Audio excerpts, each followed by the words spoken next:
आपका इस Facebook live पे, और आप देख रहे हैं एमवी न्यूज़ का ये फेसबुक पेज है और आप उस पर देख रहे हैं हमारा आज का ये बड़ा जो सवाल हम लोग करते हैं। ये हम लोग 1 बजे का हमारा सेगमेंट था जिसमें हम आपसे पूछते थे और आपको बताते थे 1 बजे का सबसे अहम मुद्दा। लेकिन आज हमने सोचा कि हम कुछ अलग करते हैं, तो हम आपके लिए 1 खबर नहीं, 2 खबर नहीं, बल्कि 3 खबरें लेके आए हैं। और जो 3 ऐसी खबरें लेके आए हैं जिसे जानना और जिसे सुनना और समझना आपके लिए बेहद ज़रूरी है। जी हाँ, तो हमारी जो पहली खबर है वो बिहार विधानसभा चुनाव से जुड़ी हुई है। आपको बता दें कि बिहार विधानसभा चुनाव में विपक्ष जो है हर बार ये मांग कर रहा था कि इस बार का जो चुनाव है उसे कोरोना की वजह से टाल दिया जाए। तो वहीं जो सत्ताधारी जेडीयू है उनकी ये मांग थी कि इस बार का चुनाव जो है वो अपने तय समय पर हो। तो इसमें जो है सबसे बड़ी खबर जो अभी आई है कि तेजस्वी यादव ने एक ट्वीट किया है। आपको बता दें कि इससे पहले जेडीयू के जो महासचिव हैं केसी त्यागी, उन्होंने एक बात कही थी कि जब अमेरिका में चुनाव हो सकता है तो बिहार में क्यों नहीं।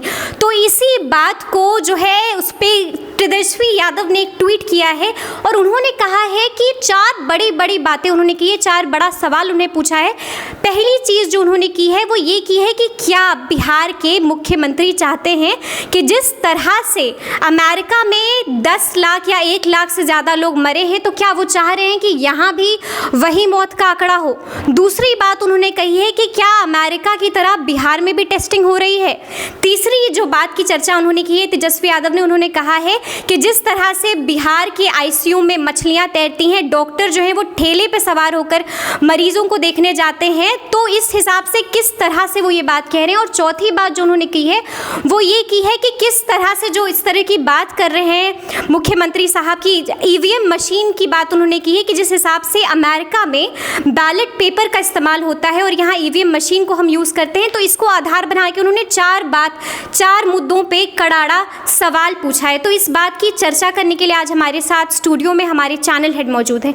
सर बहुत स्वागत। समरीन, ये सबसे पहले तो कि 3 बजे की 3 बड़ी खबरों में नई शुरुआत जो हमारी हुई है, अब सभी दर्शकों को एक बार फिर से उनका हम स्वागत करते हैं। 1 बजे हम लोगों ने आज का जो सबसे बड़ा सवाल था कि पटना मेयर की कुर्सी क्या जाएगी या बचेगी, या क्यों बार बार बवाल होता है पटना मेयर की कुर्सी को लेके, हम लोगों ने इस पर चर्चा की है। आज 3 बजे 3 बड़ी खबरों के साथ हम सब आपके साथ मौजूद हैं, आपसे बातचीत कर रहे हैं। सबसे बड़ा सवाल तो ये है, सबसे जैसा कि समरीन ने कहा कि बिहार में चुनाव को लेकर आज चुनाव आयोग ने भी पार्टियों से एक सुझाव मांगा है कि चुनाव का प्रचार किस तरह, चुनाव का प्रचार का तरीका क्या हो, एक सुझाव मांगा है। हालांकि चुनाव हो या ना हो, इस पे चुनाव आयोग ने, चूँकि कल ही बड़े अधिकारियों की जो डिस्ट्रिक्ट मजिस्ट्रेट होते हैं, वो ज़िले के आईपीएस होते हैं, और उन सब की एक ट्रेनिंग कराई गई है चुनाव आयोग की तरफ से। इसका माने कि चुनाव आयोग तैयारी कर रहा है पूरी तरह से, वो उसको चुनाव कराना है। उन्होंने एक सुझाव मांगा है कि चुनाव में प्रचार का तरीका क्या हो और किस किस तरीके से कराया जाए। हालांकि विपक्षी पार्टियों ने ये कहा है कि चुनाव समय पर हो या ना हो, इसके लिए उन्होंने एक सुझाव दिया है।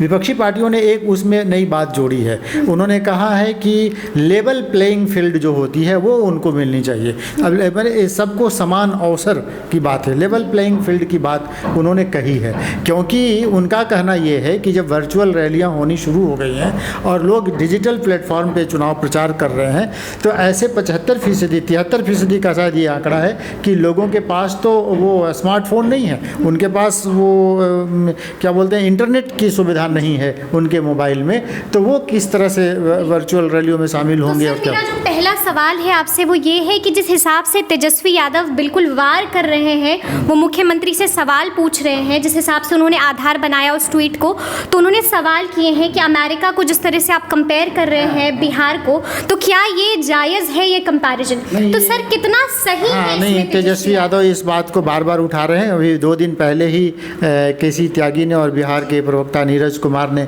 ये कहा कि जब अमेरिका में चुनाव हो सकते तो बिहार में क्यों नहीं हो सकते।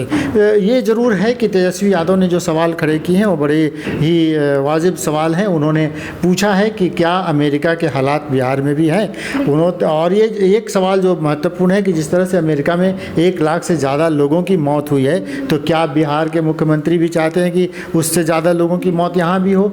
एक सवाल दूसरा कि बिहार अमेरिका में जिस तरह से बैलेट पर चुनाव होता है और और यहाँ पर ईवीएम पर होना है, क्योंकि कोरोना काल में हर लोग ईवीएम मशीन को छुएंगे और ज़्यादा से ज़्यादा लोग उस मशीन को छुएंगे, तो उसकी क्या हर बार उसको सैनिटाइज किया जाएगा? क्या लोगों के हाथ सैनिटाइज करके भेजेंगे? क्या फिर मशीन को सैनिटाइज किया जाएगा? तो ये भी एक बात है कि अमेरिका में तो बैलेट पर होता है, तो यहाँ तो ईवीएम पर हो रहा है। तो कैसे कंपैरिजन कर सकते हैं? अमेरिका में जो हालात हैं, क्या बिहार में वो हालात हैं? उन्होंने कहा कि एनएमसीएच में, जब पटना राजधानी में और सुपौल के अस्पताल में पानी भर जाता है, क्या अमेरिका में भी यही हाल है?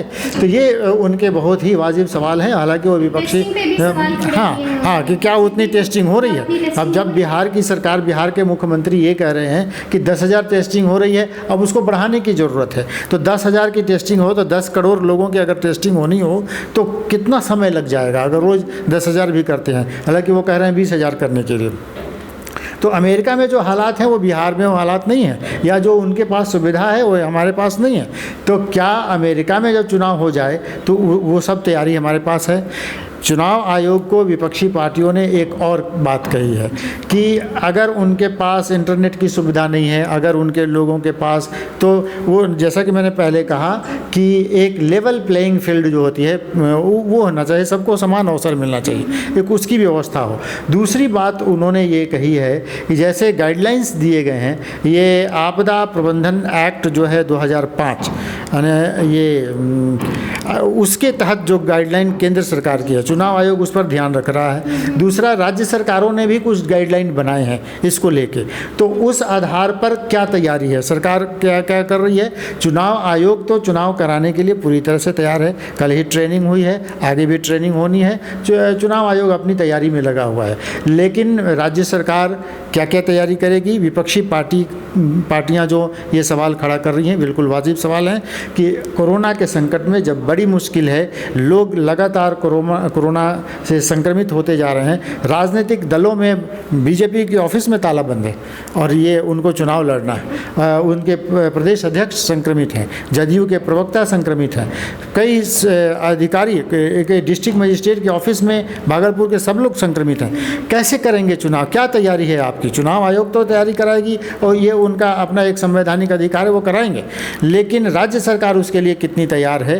ये विपक्षी पार्टियों ने एक सवाल खड़ा किया है। हालांकि ये कहा जा रहा है कि विपक्षी पार्टियां चुनाव से डरी हुई हैं, इसलिए वो चाहती हैं कि समय पर चुनाव न। सुशील कुमार मोदी ने भी एक मज़ेदार बात कही थी। उन्होंने कहा था कि जिस हिसाब से विद्यार्थी जो है वो एग्जामिनेशन से डर जाता है, तो वैसे ही अभी तेजस्वी यादव भी वैसे विद्यार्थी की तरह बिहेव कर रहे हैं, जो परीक्षा, जो इस तरह की परीक्षा होने वाली है वो उससे डर रहे हैं, इस चुनाव से वो डर रहे हैं। तो सर, जैसा कि हम जानते हैं कि दूसरी जो बड़ी खबर वो चुनाव से ही जुड़ी हुई है हमारी, कि जिस हिसाब से जो है अभी चुनाव आयोग ने जो है गाइडलाइन जारी कर दी है, विपक्षी दल जो है उनसे मिले थे, उन्होंने कहा था, उनका ज्ञापन दिया था, तो उसको उन्होंने सुझाव को एक तरह से उनको स्वीकार किया है उस ज्ञापन को, और उन्होंने कहा है कि अब उन्होंने सभी दलों से ये कहा है कि आप लोग अपना अपना सुझाव जो है जल संवाद कैसे हो उसके लिए सुझाव 31 जुलाई तक दे सकते हैं।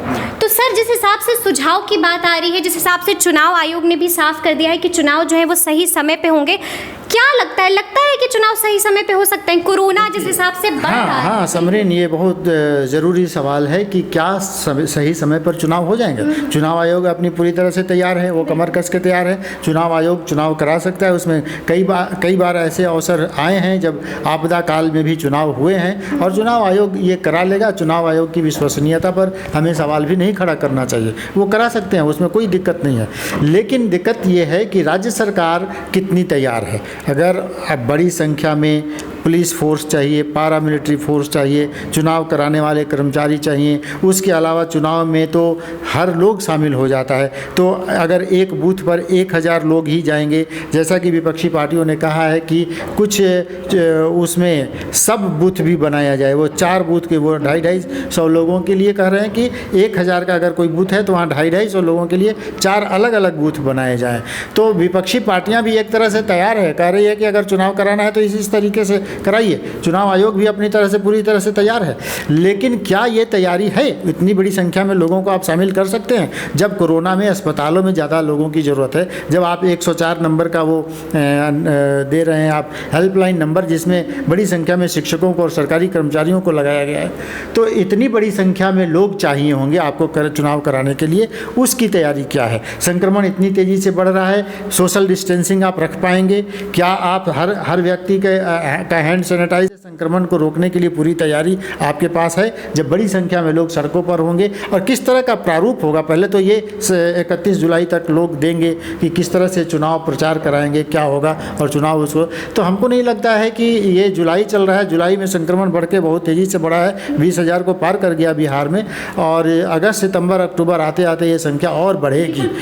तो लेकिन एक अच्छी बात ये है कि वैक्सीन की बात जो हो रही है वो निकल गई है, फिर भी आम लोगों तक वैक्सीन पहुंचने में भी 3 महीने लगेंगे, तो ये लगता है कि चुनाव शायद टल जाए या उसको आगे ले जाया जाए, लेकिन अब ये अधिकार चुनाव आयोग को है और चुनाव आयोग को ये फैसला लेना चाहिए। लेकिन सर, जिस हिसाब से हम देख रहे हैं कि अभी उन लोगों ने कहा है कि सुझाव चाहिए, किस तरह से जन जन तक बात पहुंचाई जाए, जन संवाद किस तरीके से आसान और सरल बना दिया जाए, तो उसके लिए सुझाव मांगा है। तो जिस हिसाब से हम भी जानते हैं कि अगर हम इंटरनेट फैसिलिटीज़ की बात करें तो 32% आज भी ऐसे लोग हैं जिनके पास इंटरनेट सुविधा नहीं है। तो उस सिचुएशन को देखते हुए कि इंटरनेट सुविधा नहीं है लोगों के पास, तो कैसे बात पहुंचाई जाएगी लोगों नहीं, तक? ये इसी बात की तो एक मांग रखी है विपक्षी पार्टियों ने कि ये वर्चुअल रैलियां अगर होंगी तो उनका एक वोट जनाधार है, उस जनाधार वो कह रहे हैं कि हमारे लोगों के पास इंटरनेट की सुविधा नहीं है, अगर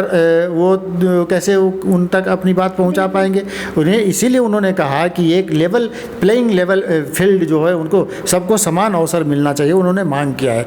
अब चुनाव आयोग इसके लिए क्या करता है, किस तरह का, सभी पार्टियां 31 जुलाई तक अपना अपना वो देंगी, राय देंगी कि किस तरह से कराया जाए, और उससे एक मत बन जाएगी, ऐसी संभावना भी है कि एक मत बन जाएगी, और फिर चुनाव किस तरह से कराए। चुनाव आयोग पूरी तरह से तैयार है, तो ये भी है कि वो अपने समय पर चुनाव कराने के लिए तैयारी कर रही है चुनाव आयोग। तो अब देखना होगा कि क्या नया प्रारूप बनता है ये चुनाव कराने के लिए। जी जी जी, पप्पू यादव ने भी एक बात कही थी कि अगर चुनाव को टाला नहीं जाता है तो फिर वो इस बात को जो है वो कोर्ट पे लेके जाएंगे, वो इस बात को जो है कोर्ट तक लेके जाने वाले हैं। तो फिर यहाँ पर क्या लगता है आपको कि क्या ऐसी कोई सिचुएशन आएगी, या इससे पहले ही चुनाव आयोग जो है कुछ बेहतर? नहीं, ये ऐसा कोई सिचुएशन नहीं आएगा। मैं ये कह रहा हूँ कि चुनाव आयोग एक संवैधानिक उसका अधिकार है, और चुनाव आयोग उसके लिए पूरी तरह से तैयार है। वो तैयारियाँ शुरू भी कर चुके हैं, अधिकारियों की ट्रेनिंग हो रही है, सब कुछ चल रहा है। चुनाव आयोग इस मसले को हल कर लेगा, इसीलिए राजनीतिक दलों से उन्होंने सुझाव मांगे हैं, और उस सुझाव पर आम राय भी बन जाएगी। ये मामला कोर्ट में जाता हुआ नहीं दिख रहा है। बिल्कुल, तो हम भी ये उम्मीद करेंगे कि जल्दी से जल्दी इस पर एक अच्छी राय कायम हो और यूनानिमसली जो है इस पर एक डिसीजन लिया जाए। तो तीसरी बड़ी खबर जो हम लेना चाहते हैं वो सुशांत सिंह राजपूत से जुड़ी हुई है। सुशांत सिंह राजपूत एक ऐसा नाम है जिससे हर एक इंसान और ख़ास के बिहारी बिल्कुल एक रिलेट कर सकते हैं, क्योंकि वो बिहार का लाल है जो अब हमारे बीच नहीं रहा है। तो इस पर लगातार जो है वो CBI जांच की मांग हो रही है। तो आपको बता दें कि कई ऐसे नाम जो है उठे, चाहे वो शेखर सुमन का नाम हो, चाहे वो कंगना रनौत का नाम हो, चाहे वो रिया चक्रवर्ती हो, उन्होंने भी कल एक ट्वीट किया था। अब जो है वो निर्भया की लॉयर, निर्भया मामले में सीमा समृद्धि ने भी अब CBI जांच की मांग की है। तो सर क्या लगता है कि ये लगातार मांग उठ रही है कि CBI से जांच कराई जाए, बिहार में ही नहीं पूरे देश में और देश के बाहर भी सुशांत सिंह के जो प्रशंसक हैं और उनके चाहने वाले हैं, सबकी डिमांड यही है कि CBI जांच हो जाए, क्योंकि उससे दूध का दूध पानी का पानी हो जाएगा, ऐसा लोगों को लगता है। हालांकि महाराष्ट्र सरकार ने, वहाँ के गृह मंत्री ने कहा है कि उनको CID की जांच पर भरोसा है, और उनकी पुलिस जो जांच कर रही है वो सही दिशा में जा रही है। मुंबई की जो जांच पुलिस है इस मामले की जांच, कल ही आदित्य चोपड़ा से काफ़ी देर तक पूछताछ हुई है, और कई लोगों से, संजय लीला भंसाली से पहले पूछताछ हो चुकी है, और इस क्षेत्र से जुड़े कई लोगों से जिन पर आरोप है कि उन्होंने कहीं ना कहीं कोई गड़बड़ी की है, उनसे वहाँ की पुलिस ने पूछताछ की है। वहाँ के गृह मंत्री लगातार कह रहे हैं कि उनको अपनी पुलिस, अपनी जांच एजेंसी पर पूरा भरोसा है और वो उसको निपटा लेंगे। पर हम ये कहना ये है कि जब पूरा देश ये डिमांड कर रहा है, अमित शाह ने पिछले कुछ दिनों कहा कि उस चिट्ठी को फॉरवर्ड कर दिया। हाँ, पप्पू यादव पे ने अमित शाह ने जवाब दिया था कि जो इसके लिए जो आयोग है, जो सक्षम है, उनको भेज दिया गया, चिट्ठी भेज दी गई है। तो ये उम्मीद लगाई जा रही है कि जब अमित शाह ने वो कह दिया है तो शायद सीबीआई की जांच हो जाए। लेकिन ये डिमांड लोगों का है, सरकार को सुनना चाहिए।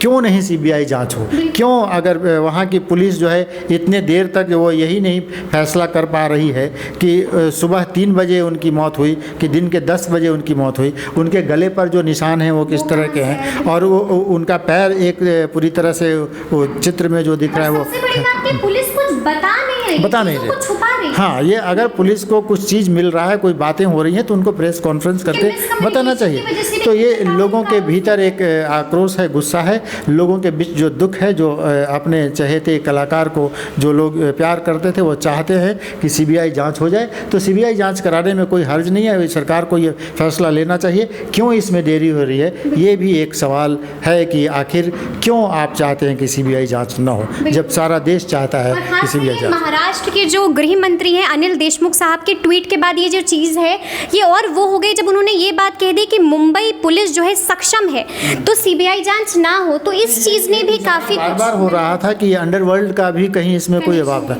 बार बार उनका परिवार पूरी तरह से चुप है। उनकी बहन या किसी एक ने, मैं चूँकि आधिकारिक तौर पर उसको नहीं कह सकता, पुष्टि मैं नहीं करता, लेकिन उन्होंने कहा कि उनके ऊपर प्रेशर है, कोई दबाव है, कहीं ना कहीं उनको कोई धमकी दे रहा है, कोई डरवा रहा है। क्या ऐसी कोई बात है? इन सब चीज़ों की जांच हो जानी चाहिए, पब्लिक के बीच ये बात आनी चाहिए। आखिर उनका परिवार इतना डरा सहमा क्यों है? वो लोग क्यों नहीं किसी से बात कर रहे हैं, क्यों नहीं किसी से कुछ बात अपनी कह रहे हैं? तो ये बात है कि ये जब आरोप लग रहे हैं कि अंडरवर्ल्ड का भी इसमें हो सकता है, कनेक्शन हो सकता है, तो इस पूरे मामले की जाँच अगर सीबीआई से करा ली जाए तो इसमें हर्ज ही क्या है? पानी का पानी जितने जल्दी करा लिया जाए उतना अच्छा होगा। तो काफ़ी मज़ेदार रहा हमारी ये जो डिस्कशन थी, हमारा ये जो चर्चा था। तो कल फिर मुलाकात होगी, तब तक के लिए ख्याल रखें, खुश रहें और देखते रहें MV न्यूज़। शुक्रिया।